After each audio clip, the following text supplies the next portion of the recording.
Meu nome é Sidney Leandro da Silva Viana e eu sou aluno do Programa de Pós-Graduação Profissional em Ensino de Ciências e Matemática, na Universidade Federal de Alagoas.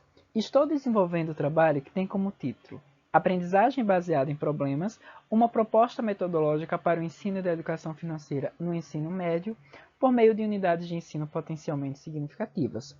Esse trabalho ele está sendo desenvolvido sob a orientação da professora doutora Cláudia de Oliveira Lozada, e tem por objetivo investigar como a unidade de ensino potencialmente significativa ela pode contribuir para o aprendizado significativo dos conceitos de educação financeira na segunda série do ensino médio. Para isso, nós estamos tratando de alguns temas que são essenciais para a construção dessas atividades desse trabalho. Aqui, vamos tratar da seguinte atividade, do seguinte projeto integrador: orçamento. Como cuidar do nosso dinheiro? O tema desse projeto integrador é justamente o protagonismo juvenil, e o produto final deverá ser um painel de informações.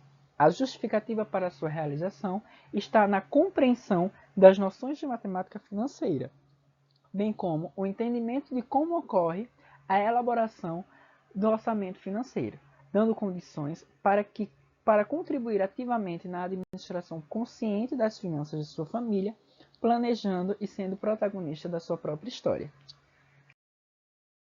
Os objetivos desse projeto são compreender noções básicas de finanças e economia, incentivando a participação do aluno na vida financeira familiar, reconhecer atitudes que vão contribuir para garantir o melhor aproveitamento dos recursos financeiros disponíveis, mobilizar conhecimentos próprios da matemática, língua portuguesa e sociologia, se tratando de um projeto interdisciplinar, para que ocorra uma decisão mais assertiva, bem como uma análise crítica das questões financeiras e econômicas que envolvem a realidade do estudante e a sociedade em que ele está inserido. Além disso, esse projeto ele visa refletir sobre o consumismo e os reflexos desse consumismo no orçamento familiar, além de fazer com que o estudante ele use a criatividade para elaborar um painel de informações com dicas de planejamento de um orçamento familiar, contribuindo para a sua comunidade. Então vamos ver como esse projeto ele vai se dar. Esse projeto ele é constituído por 4 etapas. A primeira delas é a apresentação, que é justamente a apresentação geral do tema do projeto, onde ocorre a identificação do conceito de orçamento, análise de conhecimentos prévios dos estudantes a respeito desse tema, além de fazer com que os estudantes eles possam reconhecer os dados sobre o endividamento das famílias brasileiras por faixa de renda. Nessa primeira etapa, os estudantes vão ser estimulados a alcançar esses objetivos. Na primeira atividade, os estudantes vão participar de uma conversa inicial sobre o que é orçamento. A partir de um texto do Banco Central do Brasil, eles vão refletir sobre o significado de orçamento, com o auxílio de um dicionário, e sobre as próprias experiências. Será que essas experiências elas estão de acordo com o que o dicionário coloca? Os estudantes eles vão ter que apontar as semelhanças e diferenças entre o que eles já sabem sobre orçamento e o que está colocado lá naquele significado. A partir disso, eles vão ter que retomar o texto e identificar os principais temas de educação financeira que lá estão. Identificados esses temas, como será que os estudantes consideram a importância de cada um deles? Esse texto ele traz temas como consumo, consumismo, e o estudante ele deve avaliar em grau de importância cada um deles. Ao final, eles devem apresentar as semelhanças e diferenças entre orçamento pessoal, orçamento familiar, orçamento de uma empresa e orçamento para um governo. Em seguida, os estudantes serão levados a refletir sobre a situação financeira das famílias brasileiras, a partir da apresentação desse gráfico. Depois, eles vão ter que responder a diferença entre endividamento e inadimplência, de modo que o professor ele deve considerar que o estudante deve construir ali aquele conceito de endividamento como sendo algum empréstimo para a obtenção de algum bem, enquanto que a inadimplência é quando o indivíduo ele não consegue pagar o compromisso até a sua data de vencimento. A partir disso, a partir da observação desse gráfico, os estudantes eles vão ter que responder algumas perguntinhas, como por exemplo, o que será que aconteceu em um determinado período desse gráfico? E o que é que a gente pode afirmar a respeito do índice de endividamento dessas famílias? Se a gente comparar os grupos das famílias endividadas, o que é que a gente pode perceber? Será que esses dados são próximos? E aí, em pequenos grupos, eles vão ter que responder como eles podem auxiliar essas famílias que estão endividadas. Além dessas formas de resolução das famílias endividadas, os estudantes eles vão ter que pesquisar outros dados a respeito do endividamento das famílias brasileiras e refletir sobre como se deu essa evolução desde 2019 até os dias atuais. Na segunda etapa do projeto, vai dizer respeito a saber e fazer. Nela, o estudante deve reconhecer o conceito de despesas e receitas, classificar essas despesas como fixas e variáveis, analisar os tipos de créditos existentes no mercado, identificar os modelos mais comuns de investimentos e fazer uma análise do cálculo de rendimentos em cada um deles. Nessa segunda etapa, a priori, inicialmente, ao comparar o que é receitas e despesas, os estudantes eles devem ter noção de que receitas é tudo aquilo que entra na nossa conta bancária, nosso salário, aposentadoria, comissões de venda e por aí vai. Depois, o que será que eles entendem por despesas? Despesas são todas as saídas, e aí eles vão ter que definir bem as necessidades e planejá-las para considerar a receita que está sendo disponível, e assim economizar dinheiro.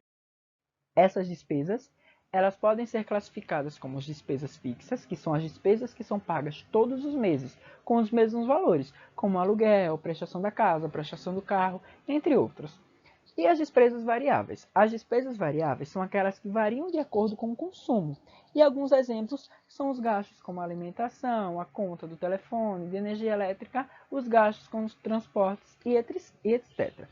Quando se pretende economizar, deve-se observar primeiro essas despesas variáveis para ver de que forma elas estão influenciando negativamente no orçamento familiar, no orçamento mensal. A partir disso, na primeira atividade envolvendo essa classificação, os estudantes vão ter que montar um quadro com os itens que estão indicados e classificar cada um como despesa fixa ou variável. Ou seja, consulta ao dentista. Será que é uma despesa fixa ou uma despesa variável? Gás é uma despesa fixa ou variável? IPTU, combustível, cartão de crédito, seguro de automóvel, entre todas as outras.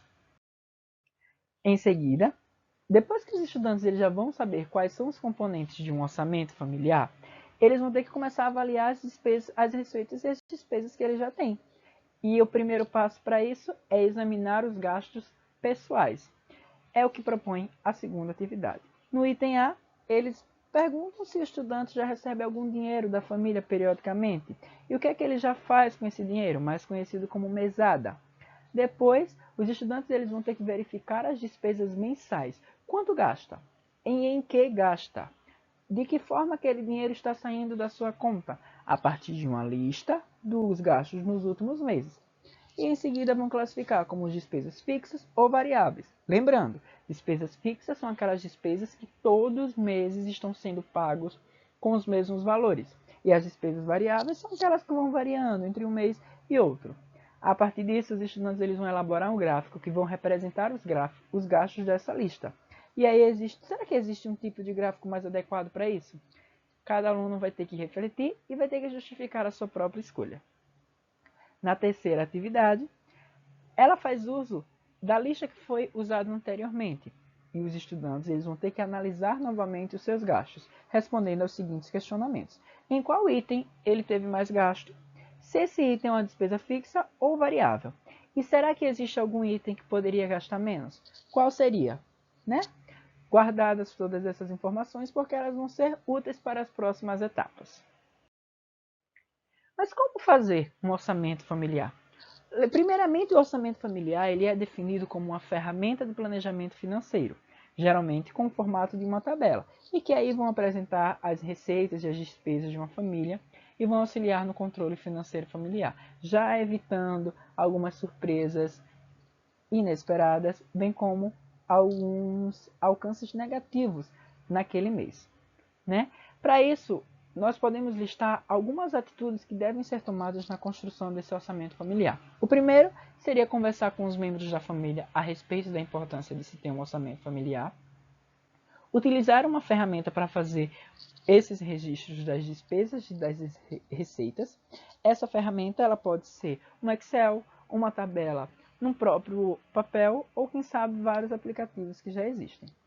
Essas receitas elas devem ser anotadas e o responsável por ela também. Devem-se incluir todas as despesas que ocorrem em um mês, inclusive as despesas eventuais. As despesas que são realizadas em grupo devem ser divididas entre grupos, para que cada um se responsabilize por uma parte daquela despesa. Em seguida, deve-se classificar entre elas fixas e variáveis. E aí escolhe-se um local seguro para guardar todos esses documentos. Aqui são alguns exemplos de orçamento familiar. Duas tabelas, uma que pode ser utilizada no papel e a outra que pode ser utilizada no Excel. A gente tem as colunas e tem as linhas. Existe o total previsto para aquele mês e o total que foi realizado em dinheiro. Mas como fazer um orçamento familiar? É o que propõe a próxima atividade. Nessa atividade, os estudantes eles vão elaborar um orçamento de uma família em que duas pessoas trabalham, considerando que uma delas recebe R$ 1.200 e a outra R$ 1.000. Os gastos mensais dessas famílias já estão indicados nessa atividade, ou seja, os alunos eles vão ter que classificar esses gastos como variáveis, despesas variáveis e despesas fixas. Realizada a classificação das despesas como despesas fixas e variáveis, os estudantes vão refletir sobre uma coisa que está muito presente no nosso dia a dia, que é o consumismo, e o seu contraste com o consumo consciente. Consumismo diz respeito à ação de comprar excessivamente. Já no consumo consciente, existe toda uma análise sobre uma compra que deverá ser feita. Essa reflexão ela pode ser estimulada a partir da sugestão de um filme, que são Os Delírios de Consumo de Beck Bloom, onde os estudantes vão ver a realidade de uma pessoa consumidora compulsiva, fugindo das ligações de cobrança e sempre com muitas dívidas. A partir disso, os estudantes eles vão realizar algumas atividades. A primeira, eles vão ter que refletir se eles já ouviram falar em consumo consciente e se o conceito que foi apresentado é o que foi apresentado no texto e também no filme. E depois, em grupo, eles vão ter que ler a tirinha da Mafalda, de modo a responder qual é a crítica feita pela personagem, qual é a conclusão da personagem no último quadrinho e se eles concordam com a crítica que foi realizada. Será que os estudantes eles costumam avaliar se realmente precisa de um item antes de comprar? Isso daí é o que eles vão ter que responder na terceira atividade. Na quarta, eles vão ter que responder quais são os benefícios para a sociedade que um consumo consciente ele vai proporcionar. E na quinta, eles vão ter que pesquisar e elaborar um material com as orientações a respeito do consumo consciente. Ou seja, os estudantes é quem vão ditar de que forma nós podemos consumir de modo mais consciente os produtos que queremos comprar. E é impossível falar sobre consumo sem falar dos créditos, sabendo que existem as diversas formas de crédito, como cheque especial, financiamentos, empréstimo consignado, empréstimo pessoal e o próprio cartão de crédito. Os estudantes vão ter que debater entre si se eles já conheciam alguma forma desses créditos. E vão ter que compartilhar os conhecimentos que já tinham sobre o assunto e discutindo a respeito das novas informações que vão ser apresentadas pelo professor, principalmente sobre a própria definição do que é crédito e do cartão de crédito, que é um instrumento que materializa esse crédito. Como colega, eles vão ter que pesquisar a legislação existente a respeito dos juros do cheque especial e do cartão de crédito, quais são as regras, quais são as taxas, e vão ter que montar um cartaz com as principais informações obtidas nas pesquisas. Esse cartaz fará parte do produto final do projeto, por isso é de suma importância caprichá-lo. Em grupos, depois de lerem e pesquisarem sobre esse cartão de crédito, eles vão elaborar um cartaz com as vantagens e desvantagens da utilização desse cartão. Será que é possível utilizar o cartão de crédito de forma que ele ajude a controlar o orçamento doméstico? Esse cartaz também fará parte do produto final desse projeto, hein? E os investimentos? Os investimentos, o que será esse investimento? O que será que os estudantes já sabem? Na primeira atividade, eles vão ter que responder isso. Quais das informações que vão ser apresentadas pelo professor em torno dos investimentos, que são tipos de aplicações na qual o dinheiro ele meio que se multiplica por ele mesmo, a partir dos juros. Quais dessas informações será que os estudantes já sabem? Será que os estudantes sabem que existem os tipos de investimentos de renda fixa e de renda variável? E como ele consegue separar esses dois tipos de investimento? Isso é o que pressupõe a atividade 2. E qual seria a diferença entre investimento e poupança? Aqui são alguns exemplos de como ocorre o cálculo dos juros dos investimentos, o que a gente chama de capital e montante, o que é que está sendo o rendimento a cada mês, como esses juros eles são incorporados ao valor do capital para o cálculo do novo juro no mês seguinte. Em resumo, o cálculo de rendimento dos investimentos nada mais é do que uma aplicação da matemática financeira da fórmula de juros compostos, onde a gente tem que o montante é igual ao capital vezes a taxa de juro elevado ao período considerado. A partir disso, eles vão ter que responder algumas atividades. Na opinião deles, como será que essa inflação ela pode interferir no orçamento familiar? E quais foram as últimas taxas de IGP e de IPCA no último período disponível? Será que esse índice ele é maior ou menor em relação ao ano anterior e em relação ao mês anterior? Eles devem escrever um relatório com as percepções que foram obtidas e, a partir disso, começar a fazer as comparações. Ainda em grupo, eles vão pesquisar sobre as principais categorias dos itens que são avaliados na cesta de produtos e serviços para o cálculo do IPCA. Na última atividade, eles vão ter que responder o que é a taxa Selic, qual é o órgão responsável pela taxa Selic, qual é o valor da taxa Selic atualmente e qual é a tendência dela para o próximo mês. Resumindo todas essas informações em um texto e guardando para compor o painel do produto final. Na terceira etapa, é a elaboração desse produto final. Nessa etapa, os estudantes vão ter que elaborar um painel de informações, reunindo e verificando todos os materiais que foram produzidos anteriormente. E a partir dessas informações, eles vão ter que filtrar. Quais será que são relevantes para a comunidade em que eles querem expor? Nesse caso, a comunidade escolar. Preparar o painel com tudo que eles têm direito, informações, um design bem bonitinho. E apresentar esse painel para toda a comunidade. Encerra esse projeto com a etapa de número 4, que é a etapa de avaliação. A avaliação do professor e a autoavaliação do aluno. Na etapa do professor, nessa avaliação, o professor ele vai ter que seguir os objetivos que foram determinados inicialmente pelo projeto integrador. Já a autoavaliação do aluno será feita de acordo com as ações de cada etapa do projeto. Então, esse quadro, o aluno ele deve julgar como 1. Se ele sempre realizou essa atividade. 2. Se ele frequentemente realizou essa ação. 3. Se raramente ele realizou. E 4. Se ele nunca realizou. Fique atento, hein? O estudante ele deve agir o mais honesto possível. Alguns aspectos avaliados são se o estudante ele realizou as tarefas nas datas que foram sugeridas, se ele atuou com organização, trazendo para a sala todo o material que era solicitado nas atividades, se ele demonstrou comportamento adequado e comprometido nos diferentes momentos de desenvolvimento do projeto, se ele escutou com atenção as explicações e proposições de todas as pessoas que estavam envolvidas nesses projetos, o professor, os colegas de grupo e a comunidade escolar, se ele também apresentou uma atitude colaborativa, compartilhando das suas opiniões, sugestões e propostas com os colegas, se ele falou com clareza ao compartilhar as dúvidas e opiniões, se ele atua de forma respeitosa durante o desenvolvimento desse projeto e se ele demonstrou empatia e respeito quando teve que lidar com algumas adversidades ou opiniões contrárias a deles. A partir dessa avaliação, o projeto encerra-se.